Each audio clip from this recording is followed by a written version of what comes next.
Paul, A Simple Favour, an amazingly good film, and it seems to me to have a lot to do with secrecy, because the two key characters, Stephanie, Anna Kendrick, is disguising a terrible secret with a kind of awkwardness. Blake Lively's Emily is disguising her secrecy with a kind of silken menace. Were you intrigued by the theme of secrecy? Yeah, I love the idea of secrecy. I also love the idea of judging somebody before you know them. I don't love the idea of it.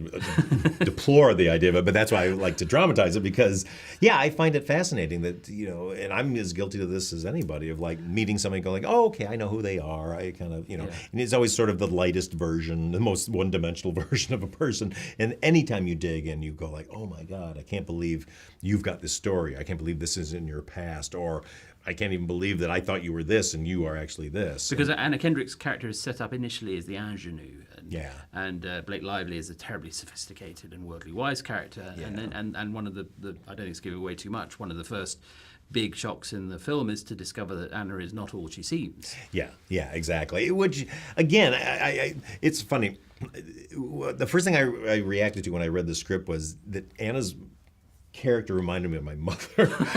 Not with all the past. No. Yeah, but the idea that my mom used to get so enamored with professional women. Because she was a stay-at-home mom, and she was in business before. And when she would meet like any woman who had her own business or was an executive, she would just like kind of fangirl out over her. And so the whole idea that Stephanie just sees this Emily creature who comes into her life, so accomplished, and and then so she kind of she projects all these things onto her, and then that in turn makes her bring out these dark secrets because she feels so embarrassed that she, is written off as being innocent. I mean, one of my favorite lines is when Blake Lively's character goes, I know you're not a sexual maverick. Prudes are people too. And that's like literally Emily throwing down a gauntlet where Stephanie's like, okay, let's show you what a prude I'm not. I mean, you've shown in all of your films that you have a very great touch in describing women's relationships. And I think one of the interesting things about the relationship between these two characters is that they veer back and forth between complicity and confrontation. Yeah. And was that difficult as a director to sort of follow that arc? Because it wasn't straightforward, was it? The narrative is not straightforward. No, not at all.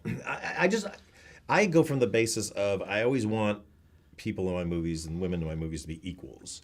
I never want it to devolve into catfighting or anything like that. I mean, when we were doing Bridesmaids, we were always, that was our mantra, coming from Kristen, and we had it too, of like, this can't turn into like, they're fighting in a fountain type thing. Like there needs to be, nobody can lose their dignity during it. And what I like about this movie in particular is there's always a respect between the two of them. Even when they become at odds, they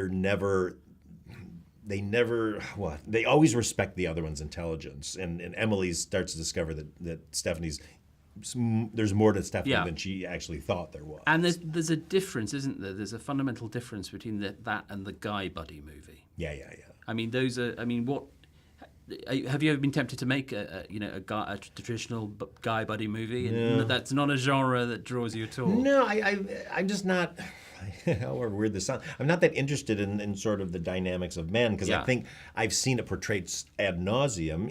And great, my favorite movies have guys in them, obviously. Sure, there's of course, so many. But I'm just not interested in it really because I know so many women, and I'm always fascinated by the dynamics between their friendships, especially. And I feel like I never see it portrayed accurately. It's either they're fighting or they're just in service of the men. And all the women I know have these really interesting, very fruitful relationships that are different than the friendship between men. You're obviously someone who loves mixing up genres. I know How Talks is someone you admire. Yeah. And in there's Screwball, there's Diabolique, there's Hitchcock. I mean, when you were making it, were you referencing consciously things? Were you, as you were seeing scenes, did you think that reminds me of that, or was it more subliminal? Yeah, it's more subliminal. I'm one of the filmmakers who, when I take on a movie, I don't go and watch everything from the oeuvre. I actually stop watching everything because I've seen so many things. You don't go and watch Preston Sturges back to back? No, because I'm always afraid I'm going to like start consciously copying things. Yeah. Look, we're always copying and being inspired by stuff, but then I go like, okay, how do I make this the most realistic for this scenario that we're in, knowing that I'm in the genre that I'm in now, and as long as I am first and foremost in service of the genre itself, then I can put all the comedy in, and I can put in all the bells and whistles, basically. Do you ever feel that because your films focus as well as they do upon women, that you've almost been drawn into a huge gender revolution and an argument about gender? I mean, one thinks of the online attacks on Ghostbusters, which seem to me to have a sort of analogue in the attacks on Hillary Clinton. It was almost as if they were parallel events. Yeah, 2016 was a really bad year for women. Yeah. And we got swept up in it, and Hillary Clinton got swept up in it, and the whole Trump movement, that was, part and parcel with it. No, it was, I mean, some scholar needs to write a paper about 2016, because it was just, part of it was reaction to 8 years of Obama, and I don't know. There's a lot of onerous things that are beyond my intellectual level to kind of take apart. But you just felt it coming, and you felt, when I announced Ghostbusters, all I thought was like, oh, everybody's going to be really happy. There'll be a new Ghostbusters. They know I work with funny women, so who else would I hire? What's not to like? Yeah. And when this reaction came, I was just like, it was like getting the skin peeled off your eyes or something. Like, I thought we were beyond this now, but it's, look, the good thing about, if there's anything good about, the Me Too movement, meaning that people had to go through such terrible things in order for that to come forward, these victims, that it just woke everybody up. People like myself who got like, oh, I think we're more civilized now, and you go like, wow, we're really not. But now we're being forced to confront it. And also, I think it showed that people in the entertainment industry are often more than they perhaps expect at the front line of politics, in the way that certain show business characters are in the front line of politics now. In the White House, for example. Yeah, totally. I mean, do you find that collision uncomfortable? I mean, is it something you dwell upon, or is it just there? It's just there. I think if you're in showbiz or in the entertainment industry, you just have to know it's part of it. You are part of the culture, and we are a very culture-consuming people, and so people listen to this stuff. They listen to their heroes in music and movies and fashion, whatever it is.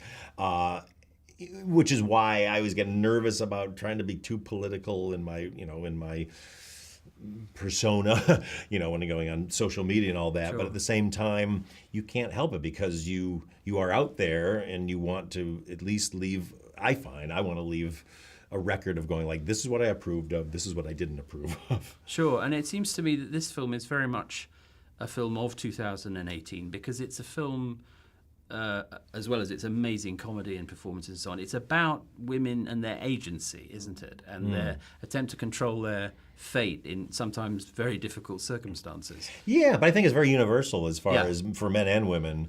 I just happen to enjoy it through the perspective of women. But yeah, it's very much about controlling your life, and trying to control the lives of others as it affects your life. Yes, but I mean, it wouldn't have been the same, would it, if the characters had been men? I don't think so, personally. I mean, I'm sure somebody could do a great job. Oh, no, sure. But I mean, the fact that these are two women, very different character types, but both with something in common, makes for a very interesting dynamic. Yeah, well, they're both outsiders, which that's what I really relate to. I mean, Stephanie's an outsider. She's like the nerd. And then Emily's just so, of a different planet that, we got our little Greek chorus of parents in the middle, and that they're just the judgmental ones who are just on the basic track of getting through the day. I'm sure they're happily married, or things are going fine, and they're the ones judging these outsiders, and that's what brings Emily and Stephanie together. But it really is about how that affects affects you, especially when you're carrying around secrets. And if anything, I think the biggest theme of this movie is guilt, and the guilt that people carry around with them. Tell us a little bit about Powder Keg, which I know is something that interests you. What's the work of Powder Keg? It's a digital platform or digital company that we've started in order to almost be a farm team for new female filmmakers and LGBTQ filmmakers and filmmakers of color. Anything to get new voices a chance to put their voice out there. And through the digital field, basically we can do it for less money and still tell the story in a way that then the big leagues can go, oh, they know how to tell a story. They have a voice. Because what kills me is voices that aren't being heard. Because when I do see something that, like from a filmmaker, of color or somebody who you're just like, that I would never know that world. I would never hear that voice. I would never know that perspective on life if that person didn't tell it. And there's a group of us that get to tell our stories over and over again. And movies have to be a window on our world as it is in all its diversity, because we live in a melting pot. We live in this beautifully diverse world, and to not have that represented on the screen is not being honest, and you're not showing life. How do you think the movie business has been changed by social media? Because, of course, there's always been the test audience. There's always been the opening weekend, these test moments. Mm-hmm. Social media has introduced a whole new sort of aggression and dynamism into it. Is it just like the weather, just something that a film director has to accept? Yeah, you just have to, and I didn't handle it well when Ghostbusters came out. Just because I hadn't had that relationship with the internet. Well, I don't think anyone had, really. I mean, it was a different level, wasn't it? Yeah, I know some people who would have trolls, and I would go like, wow, it didn't make sense to me, because like, how can you get people yelling at you when you can go and see who they are? Yeah. But then I found out. I mean, I still think the internet is for all the parts of it that are bad, it's a better thing, because it's created in our business a meritocracy. Because gone are the days when you could have the world's most terrible movie and do all these flashy ads and get like 2 weeks worth of box office out of it before people go like, that movie's bad. Because now it's just like people go out and like, it's bad, and you're like, oh, yeah, all goes out, and then you're like, all right, then down you go. But do you also feel something of a mission, which I sense in your movies, to tell human stories? Because there is absolutely a place for huge action movies, superhero movies. We all love them. But there's although your movies have a lot of pace in them, they essentially, they're about character, aren't they? Yeah. Well, all movies have to start from character, and that's my problem with some of the big movies. I just don't enjoy them. I enjoy the technical prowess of them, but I find like 10 minutes in, I'm looking at my watch, because I can't latch on to anybody. And that's why for me, all my movies are first person point of view, basically. So like, we're going through one person, because even the Eye of God, I start to get bored, because like, okay, well, so the bad guys know this, and now they know this, and they versus like, I want to be a first person shooter video game where you're like, I'm in it. Oh my God, what's coming over here? What's coming over here? So I'm discovering as we go, and I think that builds our love of character, but you have to have characters that you want to be with. And that's the biggest thing. That's why I love movies, even more than television or anything, to make, because to me it's the hardest thing to do. To tell a complete story, an hour and a half to 2 hours, in that first 5 minutes, introduce people to characters who they have to get so invested in immediately that they're going to follow them for 2 hours through every pitfall and high and low you put them through, and at the end have such a satisfying result that they go like, and now I'm done, I feel satisfied, and they walk out. That's really hard, and you can only do that with characters. You can have all the plot you want, but the characters are... And you do like happy endings, don't you? Yes, I do. Why is that? Is it because in a world of bleakness there needs to be something to look forward to, or is it just the arc that you prefer? I'm not a cynical person. I don't like cynicism. I don't like when a filmmaker... First of all, I don't like when a filmmaker doesn't like his or her characters. I can tell a mile away. You go like, you have contempt for your characters, and so now you're just going to make me relish. You think I'm going to relish like the downfall and your mean, godlike destruction of their lives. Like, I don't want that. Life is there's too much stuff in life to deal with. I don't want to put somebody through 2 hours and go like, and there's no hope. Goodbye, have fun. I want to have hope. I want people to end up in a better place. I even like when my villains end up in a better place. Because you do like moral ambiguity, don't you? You like the moral ambiguity of your. I mean, it isn't a hero-villain story, this film, at all. No. And is that appealing? I just don't like to be the judge and jury of even of made up people that we put in this thing. Look, clearly I go, I lean towards this person I want to win. Yeah. But I don't want to be judging. That's always hated about the movies of the 80s, like a lot of the action movies. It was like audience as judge and jury, because you go like, here's the bad guy, and then he does something horrible.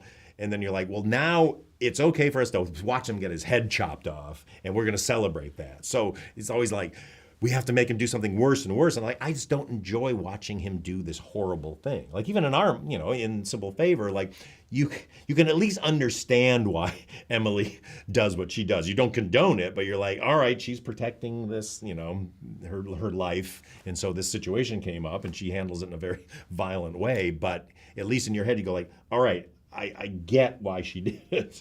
I don't condone it, but I get it. Yes, and the personas that people adopt are sometimes inevitable. But they're not necessarily to be condemned. I mean, that's what's interesting about the movie, I think, is that you don't actually condemn the personas that both women adopt at all. No. I mean, you explore it and unravel it. But in a more conventional film, the film, the mask, like in a Scooby-Doo scene, would just be taken off if only you pesky kids hadn't, etc. Exactly. Yeah, no, it's really, again, it comes from, look, everything I do is based on this George Bernard Shaw quote, which is all men mean well. And to me, that is the key to everything, because every character I meet on that screen, if they're doing something horrible, I have to know why are they doing that, other than just because they're the villain, they're bad. It's like, that doesn't mean anything to me. Like, the worst people in history had some reason they thought was good for whatever horrible thing they were doing. It wasn't just like, I'm just going to create mayhem because I'm just evil and I want the world to be, a terrible place. If they had that thing, they would go like, and here's why, because I think it's important to this. Do you ever find that tested, that belief that all men mean well? I mean, at the moment when there's so much no, because I think all these terrible people think they're doing the right thing. Right. I really do think they're doing the right thing. Or even if the right thing for them is like, because it feeds my ego and I need to have this, obviously we're talking around a very obvious name right now. Of whom we shall not speak. Yes, exactly, or Voldemort. But I do think, I think in his head, he's going like, yeah, this is perfect, makes perfect sense, and this is a good thing. And then that a person like that can then justify like, no, and I'm doing a good thing for you guys too. Well, I'm feeding off of this, I'm getting what I need out of this, but look, I'm doing the right thing for you. And then he's getting all this feedback from his people who love what he's doing, and it just creates this crazy vacuum from which one deduces that you don't actually like polarization. Because at the moment, the world is very confronted, very conflict-driven. Well, I don't like bullies. That's my kryptonite. I'm the nicest guy in the world, but if a bully's around or somebody, it's all over. Because I spend my life I want everybody to be happy. I don't want anybody to feel bad about themselves or anything. So when somebody comes in who's just like kind of lives off of making people feel bad, what I call punching the wound. There's a lot of wound punchers going on right now. You go like, oh, what's the thing you're most insecure about? Okay, I'm going to fucking hit it and hit it and hit it, and just to tear you down. And to obtain power and keep power as well. Yeah, and that to me is reprehensible. They don't strike me as the kind of characters that would fare well in your movies. No, exactly. Or they'd be the one I would probably do the judge and jury on, I Fantastic. guess. That's a great way to end. Thank you very much, Paul. Cheers, thank you. Appreciate it. Take care.